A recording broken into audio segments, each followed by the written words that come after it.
Mas vosotros, hermanos, no estáis en tinieblas, para que aquel día os sorprenda como ladrón, porque todos vosotros sois hijos de luz e hijos del día. No somos de la noche ni de las tinieblas. Por tanto, no durmamos como los demás, sino velemos y seamos sobrios. Segunda de Pedro, capítulo 3, verso 8.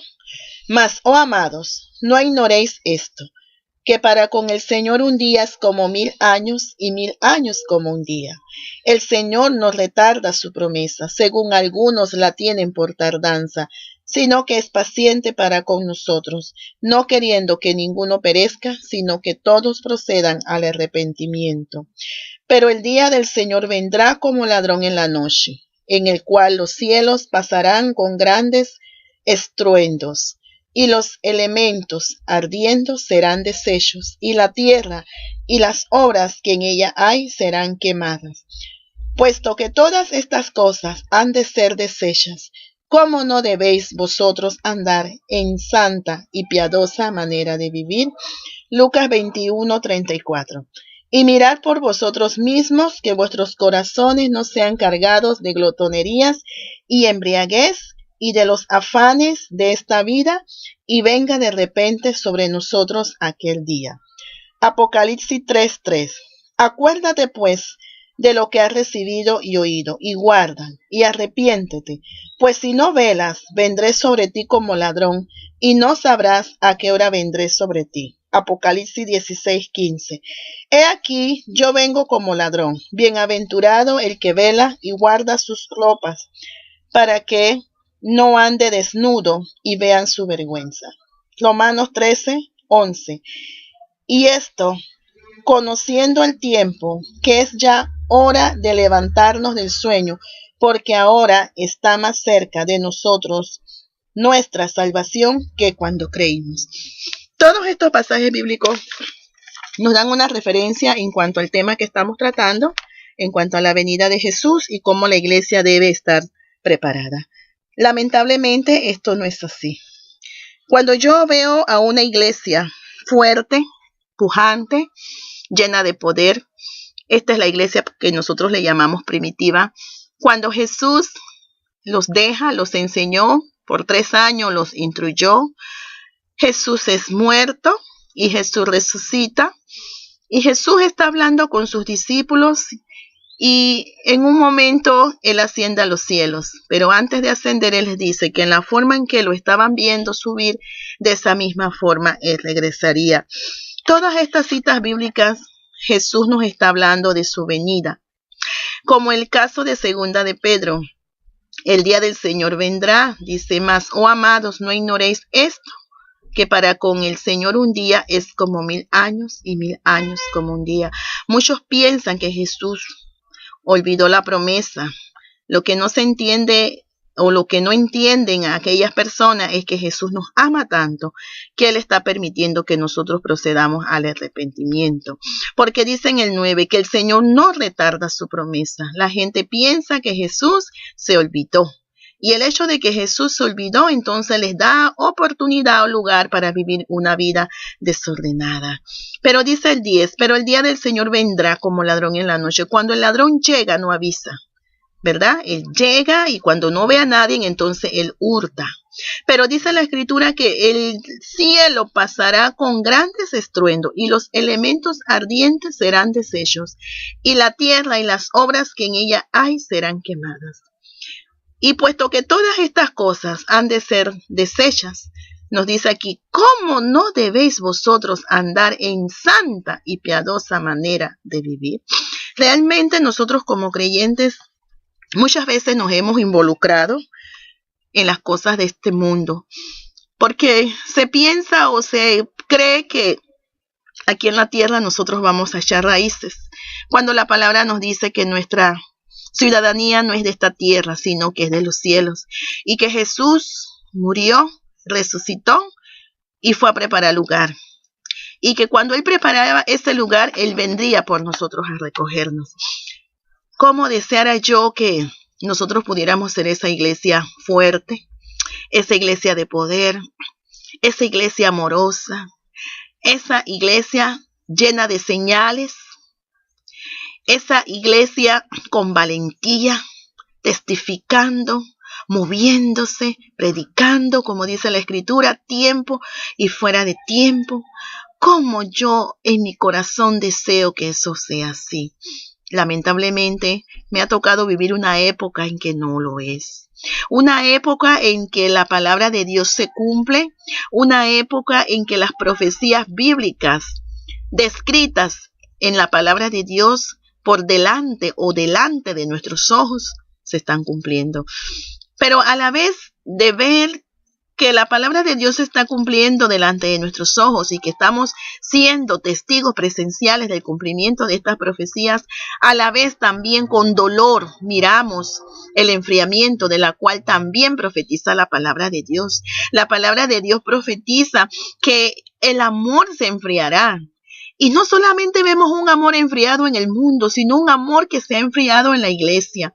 Un amor enfriado en la sociedad, en donde ven a las personas tiradas y no son capaces de levantarla, porque si lo hacen se pueden meter en un grave peligro. O si defienden a alguien en un pleito, pueden perder la vida, como pasó no hace mucho en la capital de Panamá, donde un policía que se encontraba de día libre intervino en una pelea y quedó muerto por defender la situación. Entonces, estamos ante una situación, una sociedad que está así.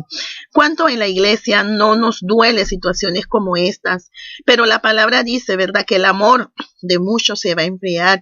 Y nos duele más cuando vemos a nuestros hermanos que han militado por 10 años, por 12 años, por 15 años, y luego vemos que esos hermanos han desertado, ya no se congregan, ya no se reúnen, han salido de una congregación enojados con el pastor, enojados con el hermano, y han puesto como que si el culpable de la situación fuera Dios, cuando realmente sabemos nosotros que es Satanás. Entonces vemos este enfriamiento de lo cual habla la palabra, ¿verdad? De que se iba a enfriar el amor y muchos iban a retroceder en el caminar con Cristo. Entonces esto duele porque el Señor nos dice que Él va a venir. El Señor nos manda a velar. El Señor nos manda a guardar la palabra. Vemos lo que dice Apocalipsis 3:3. Acuérdate pues de lo que has recibido y oído. Se nos olvida, ¿verdad?, esa palabra tan maravillosa. Se nos olvida que el Señor nos sacó de la inmundicia. Y creemos que nosotros, así como estamos, podemos llegar a la presencia del Señor. Pues la palabra de Dios es clara. El Señor dice que los pecadores, el Señor dice que los hechiceros, el Señor dice que los idólatras, el Señor dice que los afeminados, el Señor dice que los mentirosos no heredarán el reino de los cielos. El Señor nos manda a guardar su palabra, a atesorarla en el corazón, a cumplirla, y también nos manda a arrepentirnos. No solamente arrepentimiento del impío, sino arrepentimiento de su pueblo, porque caminamos y pensamos que estamos bien y hemos ido durante muchos años de X denominación o de X grupo y decimos que todo está bien, pero entendamos que la palabra de Dios es veraz. Si andamos en pecado, no podremos heredar el reino de los cielos. Dice la palabra, pues si no velas, vendré sobre ti como ladrón y no sabrás a qué hora vendré sobre ti. Tenemos que velar. Debemos estar pendientes. Velar es leer la palabra. Velar es cumplir lo que dice Jesús. Velar es no contaminarnos con el mundo. Velar es no estar pendiente de las cosas del mundo. Velar es estar predicando la palabra del Señor. Velar es estar en ayuno, estar en oración, vivir la vida, porque claro, tenemos que caminar, tenemos que comer, debemos de tener una casa, tenemos de tener una ropa con que vestirnos, pero lo importante aquí es entender que somos pasajeros solamente por esta tierra, porque nuestra ciudadanía no está aquí, sino está en el cielo. Y debemos de recordar la palabra del Señor que dice que donde está nuestro tesoro, allí está nuestro corazón. ¿Dónde está el corazón de la iglesia de Cristo? ¿Dónde está el tesoro de nosotros como creyentes? ¿Acaso está en el mundo? ¿Acaso está en la tierra? ¿Acaso está en los placeres del mundo? ¿Acaso nuestro tesoro está en la casa lujosa lujosa, en la mansión, en el yate? ¿Acaso está en aquel banco donde tenemos nuestro dinero guardado? ¿Allí está nuestro tesoro? ¿O nuestro tesoro está en las cosas celestiales donde mora Cristo? ¿O nuestro tesoro está en la obra de Dios para salvar las almas? Nosotros estamos en América y estamos bastante tranquilos. No podemos pensar de una persecución como lo hay en el Oriente, donde lo hay allá los musulmanes, aquellos grupos que por no ser musulmanes los matan, o por lo contrario, por ser creyentes en Cristo, pierden la vida. Y hemos visto a través del internet y a través de diferentes situaciones cómo estas personas son quemadas, cómo son destruidos sus templos. Nosotros estamos en América, específicamente hablando en Centroamérica, aquí en Panamá, y nosotros podemos, gracias a la misericordia de Dios, hoy día poder predicar en las calles, poder predicar en los buses, abrir nuestros templos. Hermanos, aprovechemos esta oportunidad, porque no sabemos cuándo esto puede llegar a América. Aprovechemos la oportunidad de poder hablar del Cristo de la gloria, de ese Rey tan maravilloso, de ese Dios maravilloso. A veces cuando nosotros nos vemos que tenemos esa oportunidad de hablar del Rey de Reyes y de señores, nos sentimos poca cosa, porque nuestra boca llena muchas veces de caries, de bacterias, a veces de palabras deshonestas, a veces de cuanta cosa. Señor, somos bendecidos porque podemos decir que Dios es real, y podemos decir que Él viene, y podemos decir que Él es el alfa y que Él es la omega, y Dios nos da la oportunidad de ser pregoneros del Rey celestial, del Dios maravilloso. Cuando yo pienso en eso, me llena de tanto gozo y de tanta felicidad saber que como soy yo, en medio de mi maldad, en medio de mi pecado, Dios me da la oportunidad de que yo pueda decir que Dios es amor, de que yo pueda decirle a la humanidad, a mis vecinos, a mis compañeros, a las personas, que Dios les ama y que tiene un plan maravilloso. Y me veo en el lugar de Noé, y me veo en el lugar de Moisés, esos patriarcas que Dios usó para que su palabra, para que su pueblo fuera guiado.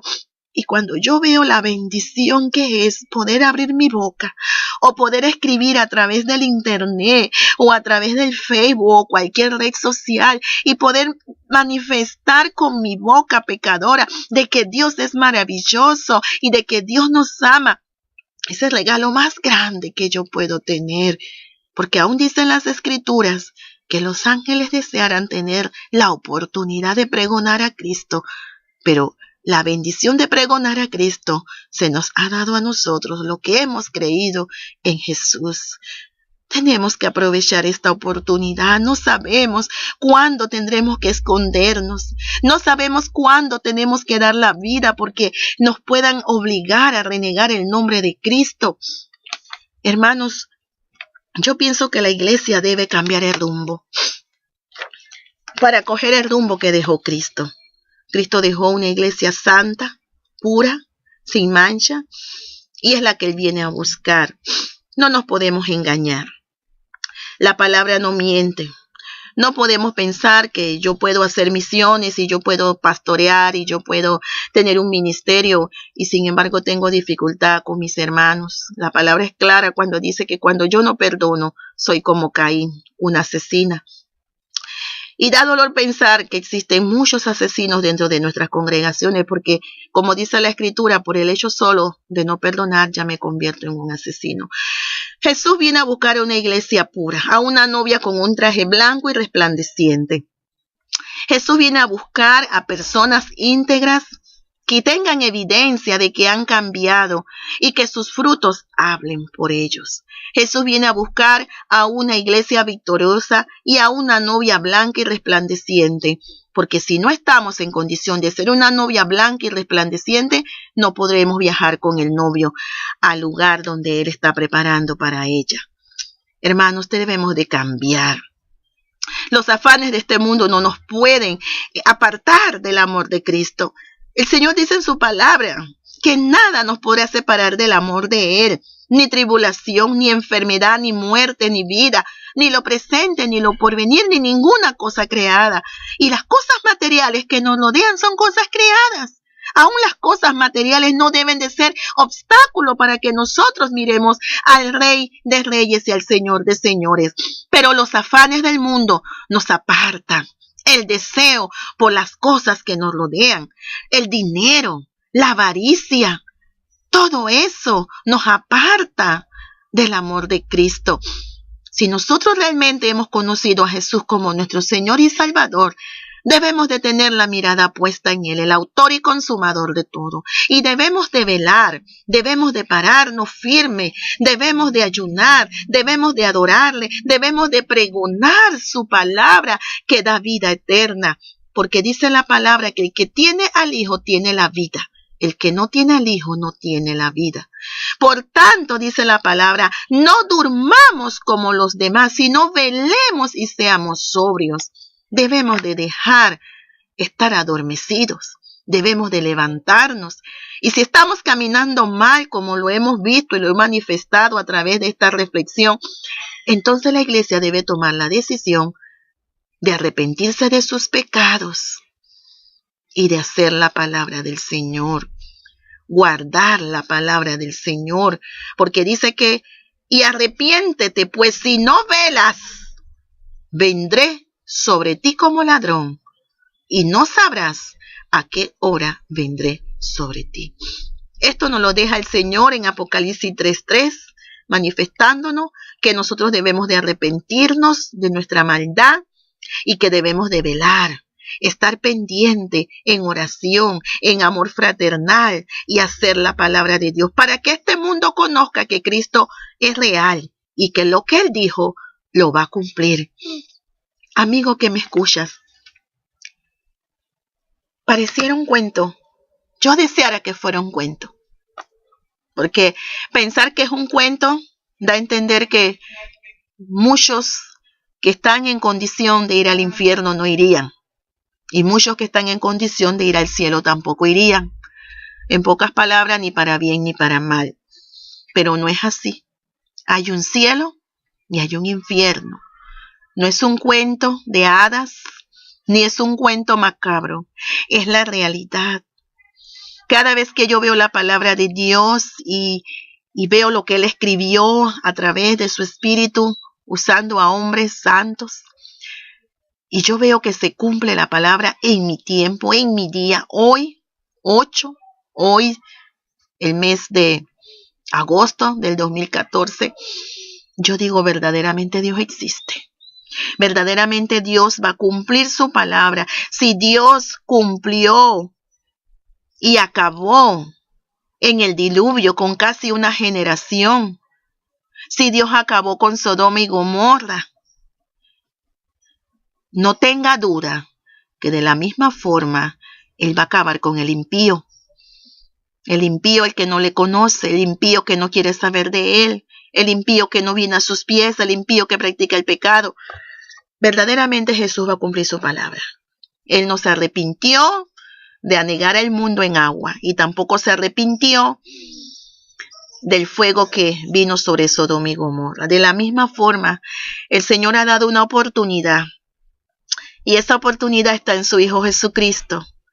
Si tú quieres escapar de la ira de Dios y quieres estar eternamente con ese santo y bello y maravilloso y espectacular Dios, entonces te invito a que lo busques. Ciertamente Él no está lejos de ti. Él te ha buscado, Él te ha hablado durante mucho tiempo. Estoy claro de que eso es así. En diferentes formas Dios habla al ser humano. Entra a tu cuarto, pídele perdón al Señor y dile que tú quieres que Él entre a tu vida, que tú quieres escapar de ese castigo que se va a desatar sobre los hijos de desobediencia y que tú no quieres estar en ese lugar, sino que quieres estar eternamente y para siempre con Él. Entonces entrégale tu corazón a Cristo, pero entrégaselo por amor, porque Él te amó primero. Entrégaselo porque lo amas, entrégaselo porque has entendido que Él vive y que Él reina para siempre. Te pido que lo hagas por amor a ti, por tu bienestar, porque solamente tú tienes la decisión para decirle a Jesús que entre a morar en tu corazón y que Él cambie tu vida y haga de ti la persona que Él quiere. Que el Señor te bendiga.